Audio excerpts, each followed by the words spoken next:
नमस्कार।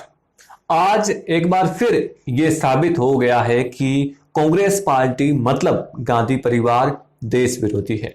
कुछ लोगों को मेरी इस बात का बुरा लगेगा, लेकिन सत्य कभी छुप नहीं सकता। जो लोग मेरी इस बात से इत्तेफाक नहीं रखते, उन लोगों से मैं ये पूछना चाहता हूं कि अगर राहुल काल और कांग्रेस अपनी जगह सही है, तो पाकिस्तान जैसा कुत्ता देश और चाइना जैसा हरामी जो अपनी ही जनता को मशीन की तरह यूज करता है, वो इनकी तारीफ क्यों करते हैं? आखिर इन दुश्मन देशों को सोनिया और राहुल काल मतलब राहुल गांधी से इतनी हमदर्दी क्यों है? कुछ तो बात होगी इनमें जो पाकिस्तान चाइना को अच्छी लगती है। आज पाकिस्तान के सबसे बड़े अखबार द डॉन ने लिखा एक लेख सामने आया, जिसमें लंपट प्रशांत भूषण, जो अभिव्यक्ति की आजादी के नाम पर देश की सबसे बड़ी अदालत के न्यायाधीश को निम्न स्तर की गाली देता है, और कांग्रेस के तारनहार राहुल गांधी, इन दोनों की जमकर तारीफ करते हुए इन दोनों को साथ मिलकर काम करने की सलाह दी गई है। डॉन में लिखा है कि प्रशांत का मतलब शांत होता है, लेकिन वो ऐसे नहीं है, जबकि राहुल का मतलब विजेता होता है, लेकिन फिलहाल वो इसमें फिट नहीं बैठते। अब डॉन को मैं ये भी बता दूं कि राहुल भविष्य में भी फिट नहीं बैठेंगे। ये बात भी आप लिख लीजिए। पाकिस्तानी अखबार डॉन ने लिखा है कि राहुल गांधी एक दुर्लभ विपक्षी नेता है जो प्रधानमंत्री नरेंद्र मोदी के मनमानी वाले शासन के खिलाफ आवाज उठाते हैं, और इसके लिए उनकी सराहना होनी चाहिए। साथ ही सलाह दी गई है कि अगर वो और प्रशांत भूषण अपनी विशालकाय ऊर्जा के साथ एक हो जाए, तो भारत में कठोर दक्षिणपंथी शासन द्वारा लोकतंत्र को कुचलने से रोका जा सकता है। ये लेख डॉन के संवाददाता जावेद नकवी ने लिखा है। तो इस मामले पर आज हमारे साथ जुड़े हैं पॉलिटिकल एनालिस्ट वेद शर्मा जी। जगमाल जी, इसी इसी विषय से जुड़ता हुआ मैं आपको इनके एक बहुत सीनियर लीडर हैं पी चिदम्बरम, जो कैबिनेट में बहुत महत्वपूर्ण मंत्रालय जो है संभाल चुके हैं, उनका एक ट्वीट याद दिलाऊं। अभी उन्होंने हाल फिलहाल में ये लिखा है कि जो है हम लोग जो है धारा 370 को जम्मू एंड कश्मीर के अंदर जो है वापस लाएंगे। एंड क्या आज देश ये जानना चाहता है कि क्या कांग्रेस ने जो अपने ही देश में विस्थापित और रिफ्यूजी की तरह रह रहे कश्मीरी पंडितों के लिए कभी इनके किसी गली कूचे के किसी कार्यकर्ता के मुंह से कहते सुना कि हम जो है कश्मीरी पंडितों को जो है हम वापस लेके आएंगे? परंतु सबसे दुख की बात यह है, आज सबसे पीड़ा की बात यह है कि कांग्रेस का बड़े से बड़ा नेता ये बोल रहा है कि हम जो है 370 वापस लाएंगे, और कांग्रेस का शीर्ष नेतृत्व जो है इसका मूक समर्थन करता है।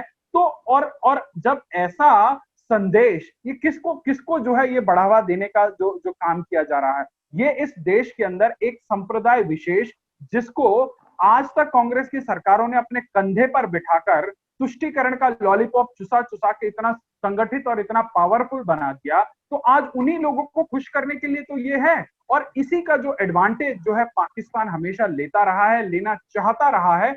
और अगर आप बहुत सारी टीवी डिबेट्स को जो है पाकिस्तान की टीवी डिबेट्स को एनालाइज करेंगे, तो वहां आप एक चीज बड़ी कॉमन पाएंगे। वहां के जो भी पाकिस्तान के जो मेन स्ट्रीम मीडिया में आने वाले लोग हैं, जो सत्ता पक्ष के लोग हैं, वो आपको ये बताते हुए पाएंगे कि जो भारत के अंदर जो वामपंथी लोग हैं, जो लिबरल्स हैं, जो लुटियन के अंदर बैठे हैं, जो कांग्रेसी हैं, वो जो है उनके समर्थन में बात करते हैं। तो आज पाकिस्तान को इस बात की भरपूर तरीके से क्लैरिटी है कि भारत के अंदर उनका एजेंडा चलाने वाले कौन लोग हैं, और डॉन का इस प्रकार से राहुल गांधी और प्रशांत भूषण के एक हो जाने को जो है लिख देना, ये मैं बिल्कुल भी आश्चर्यजनक नहीं मानता, क्योंकि ये वही प्रशांत भूषण है जो कश्मीर के अंदर जो है जनमत संग्रह की बात करता था। और तमाम ये चीजें, ये कोई भी आश्चर्यजनक चीजें नहीं है। तो जो भारत में रहकर जो है पाकिस्तान के पक्ष में जो जो जरा सा भी 1% भी बोलेगा, तो पाकिस्तान उसको जो है सर आंखों पर उठा लेगा। और यही पाकिस्तान की आज नीड ऑफ द आवर है, और ये इनकी जो हॉबनॉबिंग है वो देश की जनता देगी। मैं आपको इतिहास में लेके जाना चाहता हूँ। ये लगभग साल भर पहले की बात है कि कांग्रेस का एक बड़ा नेता पाकिस्तान के दौरे पर जाता है, वहां टीवी चैनल्स को इंटरव्यू देता है और ये कहता है कि जब तक मोदी है तब तक तो जो है कोई वार्ता हो नहीं सकती, आप इनको हटाइए और हमें ले आइए। तो इस प्रकार से इन लोगों का जो पाकिस्तानी जो पॉलिटिशियंस हैं, जो वहां की स्टैब्लिशमेंट्स हैं, जो वहां के स्टेट और नॉन स्टेट एक्टर्स हैं, उन लोगों का जो इंडियन पॉलिटिकल स्फीयर के अंदर, जो पॉलिटिकल पूरे स्ट्रक्चर सिस्टम के अंदर जो उनका इंटरेस्ट और उनका इंटरफेरेंस का जो जुगत वो लगाए रहते हैं, उनका जो मुखपत्र है वो भारत में कांग्रेस है।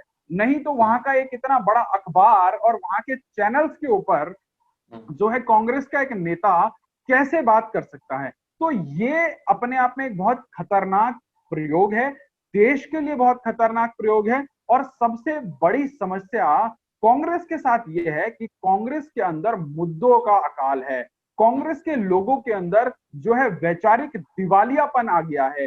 तो इस वजह से उन लोगों को ये नहीं समझ आता कि किन मुद्दों पर जो है हमें विपक्ष की भूमिका में इसका विरोध करना है, और उस विरोध के चलते चलते वो कहीं ना कहीं देश विरोधी नजर आने लगते हैं।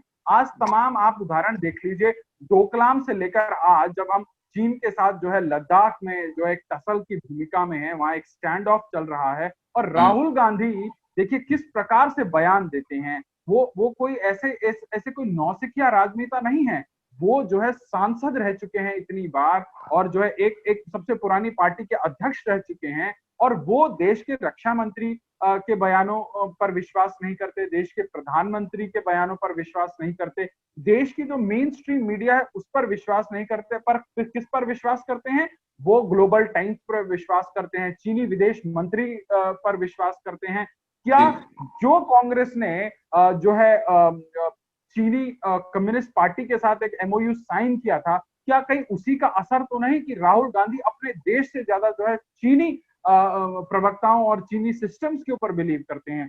तो ये पूरी देश की जनता बहुत ही गहराई से इन सभी विषयों को देख रही है, इनका विश्लेषण कर रही है, और इनको जो है हर हर चाहे वो राज्य के चुनाव हो, चाहे राज्यसभाओं के चुनाव हो, उपचुनाव हो, आप देखिए आज कांग्रेस पूरे देश में एक क्षेत्रीय पार्टी के रूप में सिमट के रह गई है। तो कांग्रेस का वर्चस्व धीरे धीरे समाप्त होता जा रहा है। तो निश्चित रूप से मुझे लगता है कि विपक्ष जो है इतना भी कमजोर नहीं होना चाहिए, और विपक्ष के कमजोर होने का सबसे बड़ा कारण है कि ये लोग जो है आत्म मंथन नहीं कर रहे, आत्म विश्लेषण नहीं कर रहे, और जिन मुद्दों पर इन लोगों को बात करनी चाहिए ये लोग उन मुद्दों पर बात नहीं कर रहे, परंतु और सब मुद्दों पर बात कर रहे हैं। तो ये जो है देश के लोकतांत्रिक व्यवस्था के साथ एक बहुत ही भद्दा प्रयोग किया जा रहा है, जो है तत्काल प्रभाव से रोक देना चाहिए।